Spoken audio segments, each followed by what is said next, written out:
പിതാവിൻ്റെയും പുത്രൻ്റെയും പരിശുദ്ധാത്മാവിൻ്റെയും നാമത്തിൽ ആമേൻ. ഈശോയിൽ ഏറ്റവും സ്നേഹമുള്ള സഹോദരങ്ങളെ, യോഹന്നാൻ്റെ സുവിശേഷം പഠിക്കാൻ പരിശുദ്ധാത്മാവ് തന്ന അനുഗ്രഹത്തിന് നമുക്ക് ദൈവത്തിന് നന്ദി പറയാം. നമ്മൾ പുതിയ ഒരു എപ്പിസോഡിലേക്ക് പ്രവേശിക്കുകയാണ്. ഇന്ന് നമ്മൾ പഠിക്കുന്നത് യോഹന്നാൻ്റെ സുവിശേഷം 1-ാം അധ്യായത്തിൻ്റെ 19 മുതലുള്ള തിരുവചനമാണ്. പരിശുദ്ധ അമ്മയുടെ മധ്യസ്ഥം അപേക്ഷിക്കാം. യോഹന്നാൻ അപ്പോസ്തലൻ ഒരുപാട് സ്നേഹിക്കുകയും ബഹുമാനിക്കുകയും സ്വന്തം ഭവനത്തിൽ കൂടെ കൊണ്ടുപോയി താമസിപ്പിക്കുകയും ചെയ്ത പരിശുദ്ധ കന്യകാമാതാവിൻ്റെ മധ്യസ്ഥം നമുക്ക് പ്രത്യേകം അപേക്ഷിച്ച് പ്രാർത്ഥിച്ചുകൊണ്ട് ഇന്നത്തെ വചന പഠനത്തിലേക്ക് കടക്കാം. നന്മ നിറഞ്ഞ മറിയമേ സ്വസ്തി, കർത്താവ് അങ്ങയോടുകൂടെ സ്ത്രീകളിൽ അങ്ങ് അനുഗ്രഹിക്കപ്പെട്ടവളാവുന്നു. അങ്ങയുടെ ഉദരത്തിന് ഫലമായ ഈശോ അനുഗ്രഹിക്കപ്പെട്ടവനാവുന്നു. പരിശുദ്ധ മറിയമേ തമ്പുരാൻ്റെ അമ്മേ, പാപികളായ ഞങ്ങൾക്ക് വേണ്ടി ഇപ്പോഴും ഞങ്ങളുടെ മരണസമയത്തും തമ്പുരാനോട് അപേക്ഷിച്ചു കൊള്ളണമേ. ആമേൻ. പിതാവിനും പുത്രനും പരിശുദ്ധാത്മാവിനും സ്തുതി, ആദ്യം മുതൽ എന്നേക്കും. ആമേൻ. സ്നേഹമുള്ളവരെ, നമ്മൾ പഠിച്ചത് 18-ാമത്തെ വാക്യം വരെയാണ് 1-ാം അധ്യായത്തിൻ്റെ. 18-ാമത്തെ വാക്യം ശ്രദ്ധേയമായ ഒരു സന്ദേശമാണ് നമുക്ക് തന്നത്. ദൈവത്തെ ആരും ഒരിക്കലും കണ്ടിട്ടില്ല. ദൈവത്തെ ആരും ഒരിക്കലും കണ്ടിട്ടില്ല. പിതാവുമായി ഗാഢബന്ധം പുലർത്തുന്ന ദൈവം തന്നെയായ ഏകജാതനാണ് അവിടുത്തെ വെളിപ്പെടുത്തിയത്. ദൈവത്തെ ആരും ഒരിക്കലും കണ്ടിട്ടില്ല. പിതാവുമായി ഗാഢബന്ധം പുലർത്തുന്ന ദൈവം തന്നെയായ ഏകജാതനാണ് അവിടുത്തെ വെളിപ്പെടുത്തിയത്. അതായത് ദൈവത്തെ വേറെ ആരും കണ്ടിട്ടില്ല എന്നാണ് യോഹന്നാൻ പറയുന്നത്. ദൈവത്തെ വേറെ ആർക്കും പൂർണ്ണമായി വെളിപ്പെടുത്താൻ കഴിഞ്ഞിട്ടില്ല എന്നാണ് യോഹന്നാൻ പറയുന്നത്. ലോകമതങ്ങളിൽ ദൈവത്തെക്കുറിച്ച് പല ധാരണകളും പങ്കുവെക്കപ്പെട്ടിട്ടുണ്ട്. മതനേതാക്കന്മാർ, മതസ്ഥാപകർ ദൈവത്തെക്കുറിച്ച് തങ്ങൾക്കറിയാവുന്നവ ലോകത്തിൻ്റെ മുമ്പിൽ വെളിപ്പെടുത്തിയിട്ടുണ്ട്. ആ ലോകമതങ്ങളിലെ അല്ലെങ്കിൽ ഇതര മതങ്ങളിലെ എല്ലാ വെളിപാടുകളെയും മുൻപിൽ നിർത്തിക്കൊണ്ട് യോഹന്നാൻ യേശുവിനെക്കുറിച്ച് വളരെ വിവാദപരമായ ഒരു അവകാശവാദം നടത്തുകയാണ്. ദൈവത്തെ വേറെ ആരും കണ്ടിട്ടില്ല എന്ന് പറയുമ്പോൾ പൂർണ്ണമായി മനസ്സിലാക്കിയിട്ടില്ല എന്നാണ് അതിൻ്റെ അർത്ഥം. ദൈവത്തെ വേറെ ആരും പൂർണ്ണമായി മനസ്സിലാക്കിയിട്ടില്ല. പിന്നെ ആരാണ് ദൈവത്തെ മനസ്സിലാക്കിയിട്ടുള്ളത്? ദൈവം തന്നെയായ ദൈവത്തിൻ്റെ ഏകജാതനായ യേശുവാണ് ദൈവത്തെ വെളിപ്പെടുത്തിയത്. അപ്പോൾ ദൈവത്തെക്കുറിച്ച് ആര് നമുക്ക് പറഞ്ഞു തരും? അല്ലെങ്കിൽ ദൈവത്തെക്കുറിച്ച് ആര് പറഞ്ഞു തന്നതാണ് സത്യം?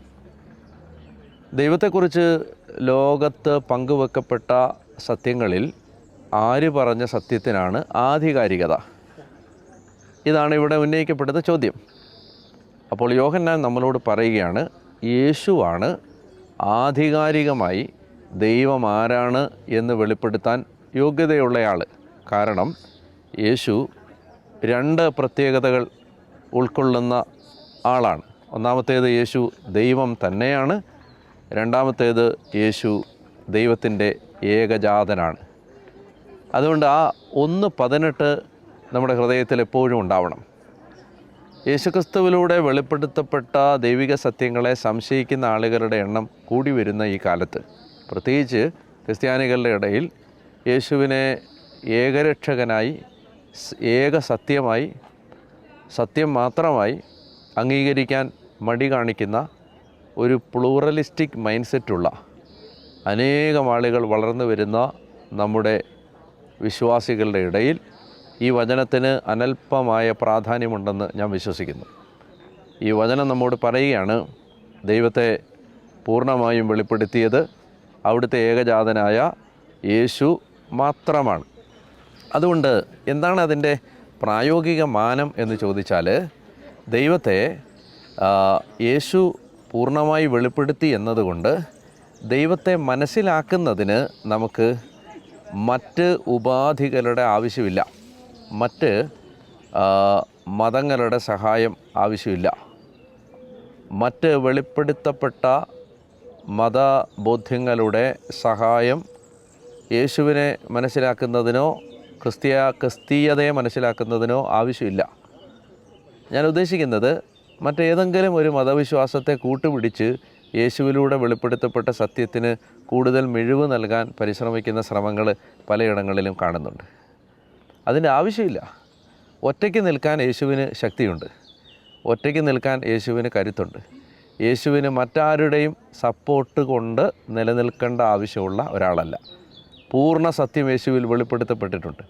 അതുകൊണ്ട് യേശുവിലൂടെ വെളിപ്പെടുത്തപ്പെട്ട സത്യത്തെ ധ്യാനിക്കാൻ ഒരായുസ് മുഴുവൻ തികയില്ല എന്നിരിക്കെ പിന്നെ എന്തിനാണ് നമ്മൾ യേശുവിലൂടെ വെളിപ്പെടുത്തപ്പെട്ട സത്യത്തെ മനസ്സിലാക്കുന്നതിന് പകരം മറ്റു പല കാര്യങ്ങളും മനസ്സിലാക്കാൻ അലയുന്നതെന്ന് എനിക്ക് മനസ്സിലാവുന്നേയില്ല.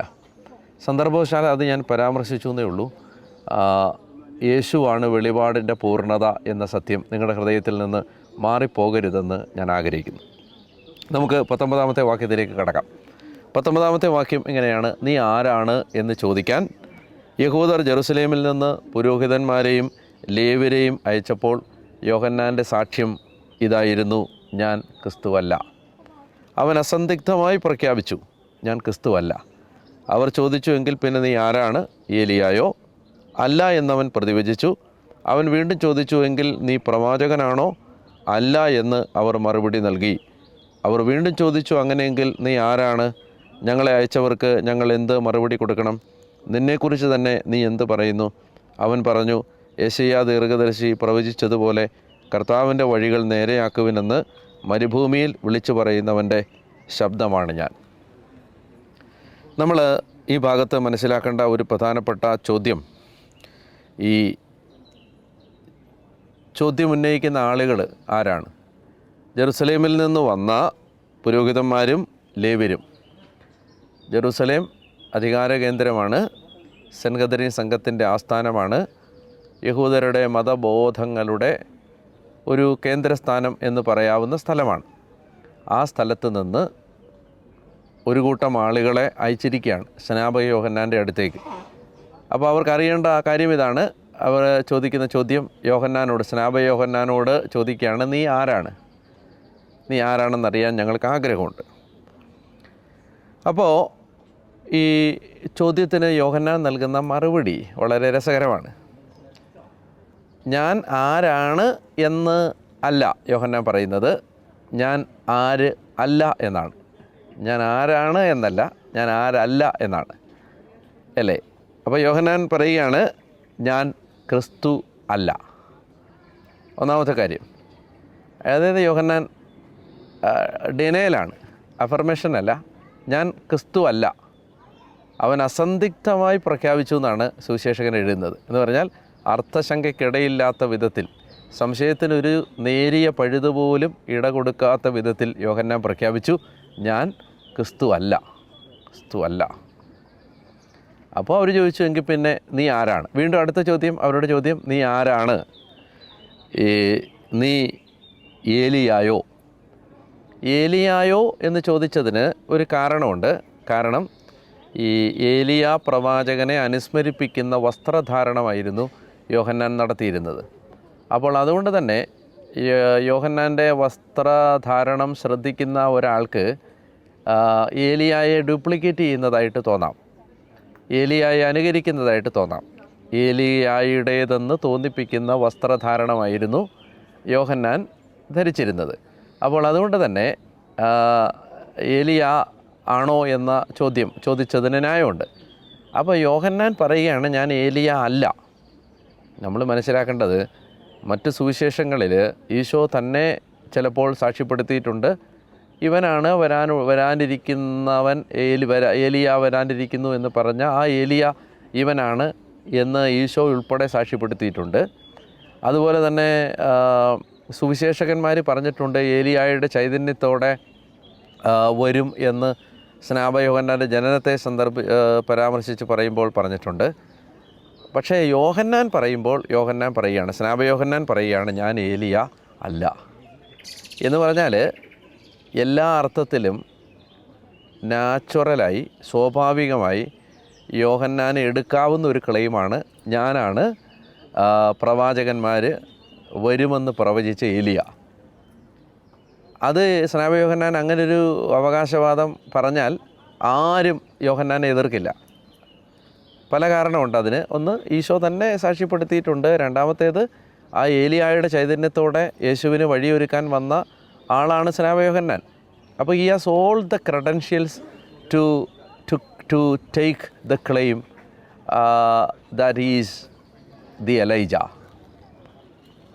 പക്ഷേ യോഹന്നാൻ നമുക്ക് വളരെ കൗതുകരമായിട്ട് തോന്നുകയാണ്. യോഹന്നാൻ പറയുകയാണ്, ഞാനല്ല, ഞാൻ ഏലിയ അല്ല.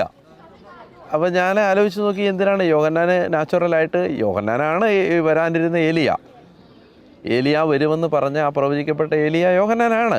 പിന്നെ എന്തിനാണ് ഇയാൾ അല്ല എന്ന് പറയുന്നത്?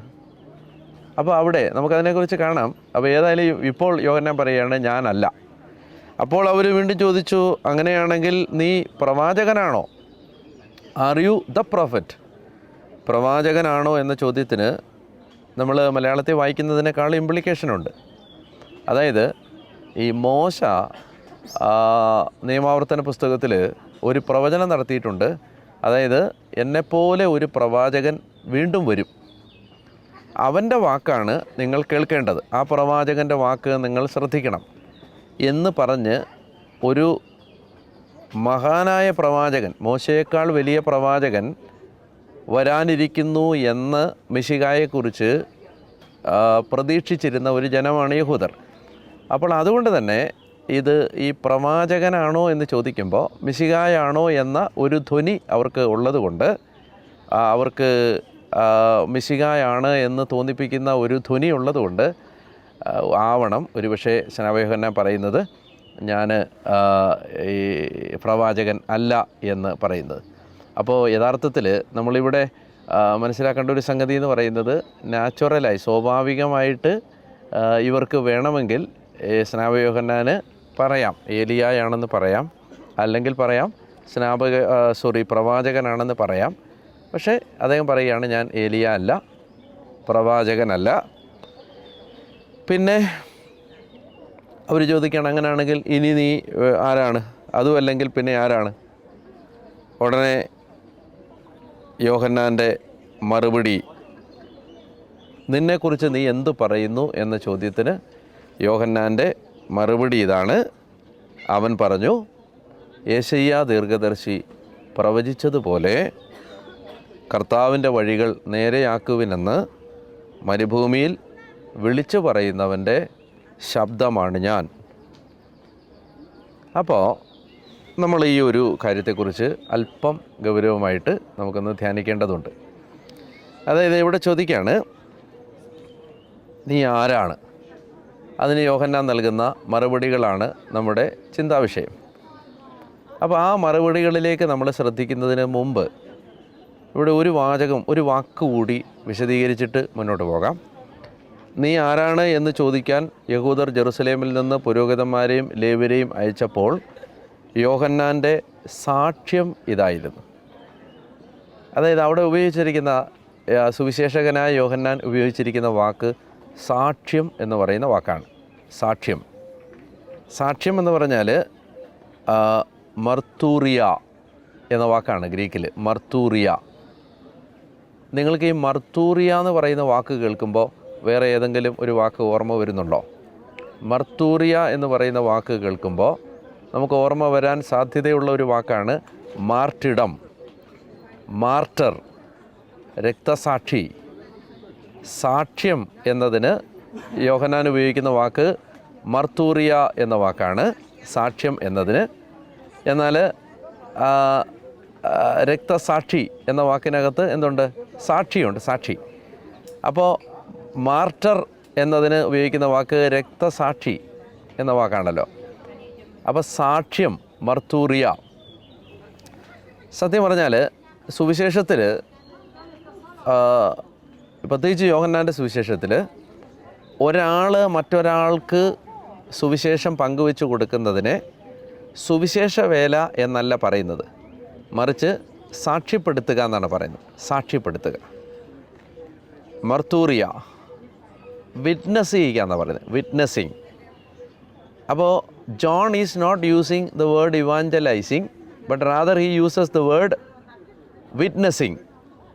അപ്പോൾ അതാണ് ഒന്നാമത് നമ്മൾ ഈ യോഹന്നാൻ്റെ മറുപടികളിലേക്ക് പോകുന്നതിന് മുമ്പ് ശ്രദ്ധിക്കേണ്ട ഒരു കാര്യം.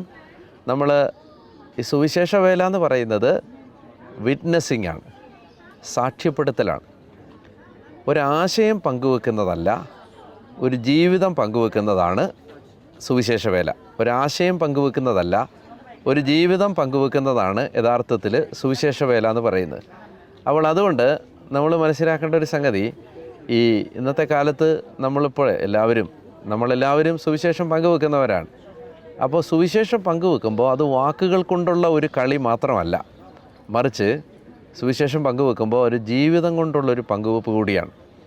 ഈ വാക്കുകളിലൂടെ യേശുവിനെ കൊടുക്കുമ്പോൾ അതിന് അകമ്പടിയായും അനുബന്ധമായും അതിന് കയ്യൊപ്പ് ചാർത്താൻ ജീവിതമില്ലാതെ വരുമ്പോൾ സുവിശേഷ വേല പ്രയോജനകരമല്ലാത്തതായി, ഇഫക്റ്റീവ് അല്ലാത്തതായി മാറും എന്ന ഒരു വെല്ലുവിളി, ഒരു ചലഞ്ചാണ് യോഹന്നാൻ നമ്മുടെ മുമ്പിൽ വെക്കുന്നത്.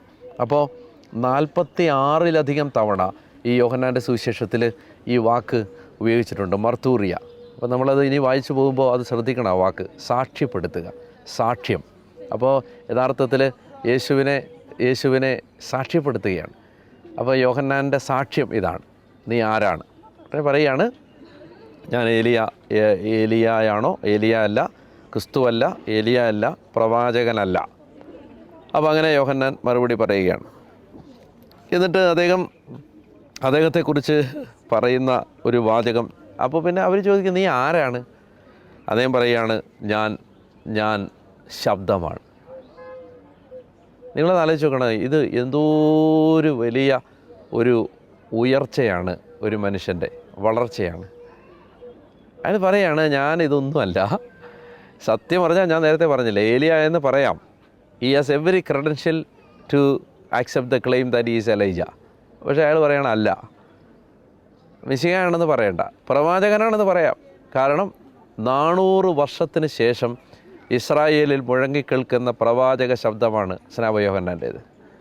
എന്ന് പറഞ്ഞാൽ കഴിഞ്ഞ 400 കൊല്ലമായിട്ട് ഈ നാട്ടിൽ അവർ പ്രവാചകന്മാരെ കണ്ടിട്ടേ ഇല്ല. അന്നേരമാണ് നല്ല ഉഗ്രനൊരു പ്രവാചകൻ വന്ന് നേരെ ഇങ്ങനെ നിന്ന് മരുഭൂമിയിൽ നിന്ന് നേരെ വന്ന് ജോർദാനിൽ നിന്ന് പ്രസംഗിക്കുമ്പോൾ പട്ടാളക്കാരും ഉദ്യോഗസ്ഥന്മാരും പ്രമാണിമാരും എല്ലാവരും വന്നിങ്ങനെ മാമോദിസ സ്വീകരിക്കാൻ, സ്നാനം സ്വീകരിക്കാൻ ക്യൂ നിൽക്കുന്ന സമയത്ത് എന്ന് പറഞ്ഞാൽ നാട് വിറപ്പിച്ചു എന്നാണ്. എന്ന് പറഞ്ഞാൽ ആ പ്രദേശം കിടുങ്ങിയെന്നാണ്. 400 കൊല്ലത്തിന് ശേഷം, 400 കൊല്ലത്തെ ദൈവത്തിൻ്റെ നിശബ്ദതയ്ക്ക് ശേഷം ഒരു പ്രവാചകൻ ഇങ്ങനെ നിഗൂഢതയിൽ നിന്ന് മരുഭൂമിയിൽ നിന്ന് രംഗപ്രവേശം ചെയ്യുമ്പോൾ ആ നാട് കിടുങ്ങി. അപ്പോൾ എല്ലാവർക്കും അറിയാം പ്രവാചകനാണ്. പക്ഷെ ചോദിക്കുമ്പോൾ അങ്ങനെ പറയുകയാണ്, ഞാൻ പ്രവാചകനൊന്നും അല്ലെന്ന്. അപ്പോൾ നമ്മൾ എന്താ മനസ്സിലാക്കേണ്ടതെന്നറിയാം? ഞാൻ വെറും ഒരു ശബ്ദം മാത്രമാണ്. ഒരു മനുഷ്യന് എത്രത്തോളം ചുരുങ്ങി താനൊന്നുമല്ല, ദൈവം മാത്രമാണ് വലുത്, ദൈവത്തിന് മാത്രമാണ് മഹത്വം കൊടുക്കേണ്ടത് എന്ന് അംഗീകരിച്ചതിൻ്റെ തെളിവാണിത്. അതുകൊണ്ടാണ് ഈശോ പറഞ്ഞത് സ്നാപക യോഹന്നാനേക്കാൾ വലിയവൻ ഇല്ല എന്ന് പറഞ്ഞത്. ഈ സ്നാപക യോഹന്നാനോടുള്ള ഒരു ബഹുമാനം സഭയിലുണ്ട്, പ്രത്യേകിച്ച് സുറിയാനി സഭകളിലുണ്ട്. ഞങ്ങൾ മലങ്കര സഭയിൽ ഈ 3 അൾത്താരകളിൽ ഒരൾത്താര പ്രതിഷ്ഠിക്കപ്പെടുന്നത് എപ്പോഴും സ്നാപക യോഹന്നാനാണ്. ഒരൾത്താര പരിശുദ്ധ കന്യകാമാതാവിനും ഒരൾത്താര സ്നാപക യോഹന്നാനുമാണ്. മലങ്കര സഭയിലെ കുർബാന തുടങ്ങുന്നത് കർത്താവെ നിന്നെ പ്രസവിച്ച മറിയാമും മാമോദീസ നൽകിയ യോഹന്നാനും എന്ന് പറഞ്ഞുകൊണ്ടാണ്. എന്ന് പറഞ്ഞാൽ യോഹന്നാന് അതുല്യമായ ഒരു സ്ഥാനമുണ്ട് യേശുവിൻ്റെ സുവിശേഷത്തിൽ. അതിൻ്റെ കാരണം ഇതാണ്. അതായത് ഈ യേശുവിനെ അവതരിപ്പിച്ച് കർത്താവിനെ അങ്ങോട്ട് അനാവരണം ചെയ്ത് ഈ രംഗത്തേക്ക് ഇറക്കി വിട്ടിട്ട് യോഹന്നാൻ ഇങ്ങനെ ഒരു പുക മാഞ്ഞ് അപ്രത്യക്ഷമാവുന്നത് പോലെ മാഞ്ഞുപോയി. യേശുവിനെ ഇങ്ങനെ രംഗത്തേക്ക് കയറ്റി വിട്ടിട്ട് ഈ രംഗത്ത് നിന്ന് ഒരു കാറ്റ് പോലെ അയാളില്ലാതെയായി. അയാൾ പറയാണ്, ഞാൻ ഒരു ശബ്ദം മാത്രമാണെന്ന്. ശബ്ദത്തിൻ്റെ വിശദാംശങ്ങൾ ഞാൻ പിന്നീട് അടുത്ത എപ്പിസോഡിൽ വിശദീകരിക്കാം. അപ്പോൾ അതായത് യഥാർത്ഥത്തിൽ ഞാനൊരു ശബ്ദമാണ്. ഒരു മനുഷ്യന് അഹങ്കാരം സമ്പൂർണ്ണമായി നഷ്ടപ്പെട്ട് അഹമില്ലാതായി. ഒരാൾ താൻ വലുതാണ് എന്ന് ഒരിക്കലും വിശ്വസിക്കാതെ തൻ്റെ ഒരു മേന്മയും എടുത്തു കാണിക്കാത്ത ഒരു മനുഷ്യൻ, ഒരു നിഴലും ഒരു പാടും അവശേഷിപ്പിക്കാതെ കടന്നുപോയ ഒരാൾ. പക്ഷേ ആ ആളെ വരുംകാലങ്ങൾ ഓർത്തിരുന്നു, സുവിശേഷങ്ങൾ അയാളെ ഓർത്തിരുന്നു, യേശു അയാളെ ഓർത്തിരുന്നു. ഇതാ നമ്മളിപ്പോൾ ഈ 2023 അയാളെ ഓർക്കുകയാണ്. ഇങ്ങനെ അടയാളങ്ങളും അവശേഷിപ്പുകളും ഓർമ്മകളും അല്ലെങ്കിൽ പിന്നെ കാലടിപ്പാടുകളും ഒന്നും അവശേഷിപ്പിക്കാതെ പോകാൻ പറ്റുക എന്ന് പറയുന്നത് ഒരു വെല്ലുവിളിയാണ്. അത് ഏറ്റെടുക്കാൻ നമുക്ക് നമ്മുടെ അഹങ്കാരം പൂർണ്ണമായി ഇല്ലാതാവാൻ സ്നാപക യോഹന്നാൻ്റെ മധ്യസ്ഥത ഈ വചന പഠനത്തിലൂടെ നമുക്ക് ലഭിക്കാൻ വേണ്ടി നമ്മൾ ആഗ്രഹിക്കുകയും പ്രാർത്ഥിക്കുകയും ചെയ്യണം.